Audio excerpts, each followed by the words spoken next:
안녕하세요. 책 읽어주는 여자 3.3 해시클럽의 총괄 수석 성영기입니다. 강민용 저자의 나를 살리고 가족을 살리는 해독. 오늘은 두 번째 시간, 제1장. 의사들은 놀랄 만큼 약을 먹지 않는다를 함께 보시겠습니다. 혈관이 막혀도 골든타임 안에 병원에 도착하면 혈관을 뚫어서 살려낼 수가 있다. 그러나 현대의학은 예방이나 근본적인 원인 해결이 아닌 증세에 대해서 실시하는 대증요법 위주로 발전하고 있다는 것이 문제다. 과잉 진료가 난무하고 있고 약을 먹지 않아도 되는 사람에게 처방을 내리고 수술을 하지 않아도 되는 사람에게 수술을 권장한다. 현대사회의 고혈압 추이도가 계속해서 높아지고 있는 원인을 설명하지 않은 채 고혈압 약 처방만 늘어나고 있는 것이다. 미국 고혈압협회는 고혈압 환자가 늘어나는 데에 대한 대안에 고혈압 기준을 더 강화해 혈압약을 더 많이 처방하자는 결론이 나왔다. 당뇨약을 그 많은 사람들이 먹었는데 대체 어떻게 된 일일까? 합법적인 임상실험이었을까? 지금 코로나로 인해 많은 사람들이 임상실험을 마치지 않고 제대로 검증조차 되지 않은 mRNA 방식의 백신을 맞고 수많은 부작용이 발생하고 있는데도 심지어 정부 차원에서 부작용을 인정하고 있는데도 많은 이들은 그 심각성을 아직 깨닫지 못하고 있다. 만약 이런 제약회사의 약에 대한 부작용을 언급하고 영양제나 식이요법, 영양학에 투자를 하고 안전성을 검증하고 임상실험까지 하는 회사가 있다면 그건 실로 엄청난 사명을 가지고 만든 회사일 것이다.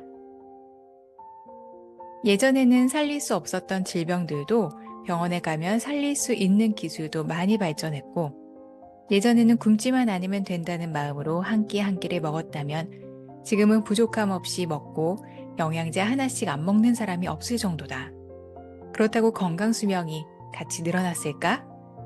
건강수명은 기대수명에서 질병 또는 장애를 가진 기간을 제외한 수명이다. 분명 7, 80년대보다는 풍족한 영양 섭취로 건강수명은 늘어났지만 2000년대 이후로 건강수명은 기대수명의 증가율보다 계속해서 떨어지고 있다.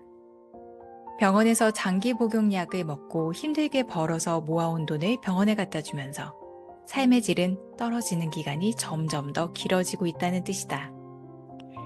이제는 성인병이 5, 60대 이후에 나타나는 질병이 아니다.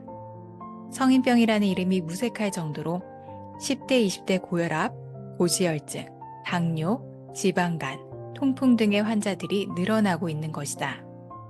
지금의 추세라면 기대 수명과 건강 수명의 차이가 더 벌어질 것은 당연한 일이다. 모유는 아이를 위한 모든 영양과 유산균의 밥이 되는 올리고당이 있고 아이 면역의 필수가 되는 면역세포들이 들어있다. 분유는 항생제와 성장 촉진제를 먹는 소에서 짜낸 우유로 만든다. 엄마는 모유 수유 동안 감기약 하나 안 먹으면서 분유를 만들기 위한 소는 GMO 사료를 먹이고 항생제와 촉진제를 먹인다는 것이다. 그리고 우리나라 사람의 4명 중 1명은 우유에 있는 유당을 소화 흡수하지 못하는 유당불내증을 가지고 있다. 분유로 바꾸고 아기들이 배앓이를 하는 이유다. 남녀노소 할 것 없이 종종 찾아오는 감기. 특히 어린아이들의 감기는 면역력 훈련 프로그램이나 다름이 없다.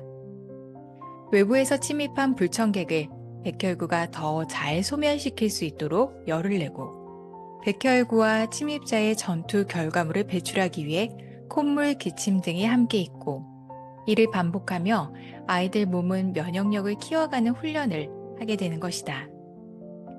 감기의 항생제는 아무 소용이 없다는 것은 이미 많은 연구에서 밝혀졌고 EBS 감기 다큐에도 방영이 되었을 만큼 덴마크 외 여러 나라들에서는 감기약 처방이 전혀 없는 경우가 많다.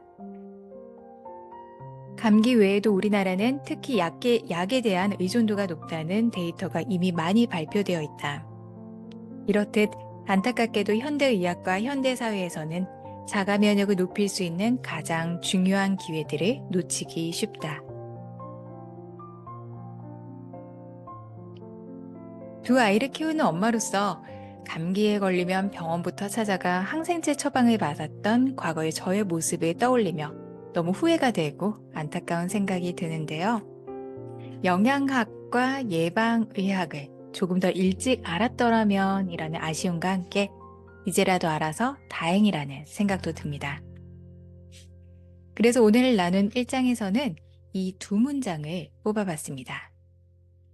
현대의학은 과잉 진료가 난무하고 있고 약을 먹지 않아도 되는 사람에게 처방을 내리고 수술을 하지 않아도 되는 사람에게 수술을 권장한다.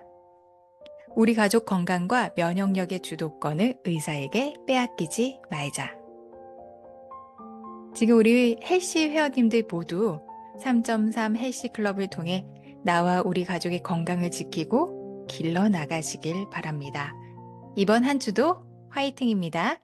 저는 다음 주에 다시 뵐게요.